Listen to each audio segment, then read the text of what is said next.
Have you heard about the latest bout of craziness that somebody from this once great country of ours has come up with today, folks? Have you heard about it? Somebody in Lincolnshire, yeah, they're renaming Easter eggs. They're changing the name to gesture eggs, yeah? Going forward, they're not going to call them Easter eggs anymore in the shop. They're going to call them gesture eggs.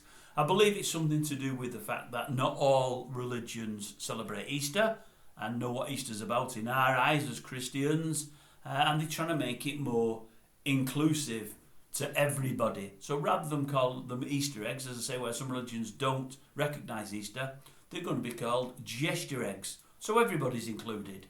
Unbelievable. This country, man, I'm telling you folks, this is not the country I was born into. Every minute, hour, day, week, month of the year, they bring in something else. Somebody decides to do something else that's absolutely stupid, all to make them look like they're crossing the T's and ticking the I's and whatever else. Absolutely crazy. I mean, it comes a day or so after we hear more about the guy, you know, the old Gadget, the fellow that, the asylum seeker that was a sexual pest and turned to Christianity to get his visa to stay here, his residency to stay here. We heard it been refused a couple of times. We've covered it on the channel already, but more came out yesterday about him. He's the guy that ultimately threw the corrosive substance in his, I think it was his ex-partner's face.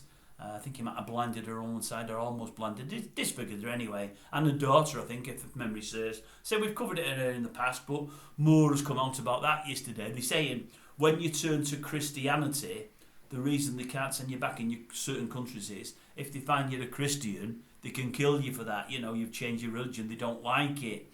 And he had to say, well, yeah, I'm a Christian now, and some idiot had to stand up for him to say why we believe he's serious as a Christian. But they're saying really what they should be doing is, if people say they're Christians, they should be asking them loads of questions about Christianity or Catholicism or whatever else it may be, and they failed themselves there. But they did ask him a couple of questions, and I believe one of the questions, well, I don't know the Gospels, I can't remember them, I should know them. I mean, I was taught them as a kid, but I don't know them. The Gospels of Matthew, Mark, Luke and John. They asked, do you know who Matthew, Mark, Luke and John is? His answer was, were they in the Beatles? No, as it turns out, they wasn't. Funnily enough, they wasn't. But they let him stay anyway.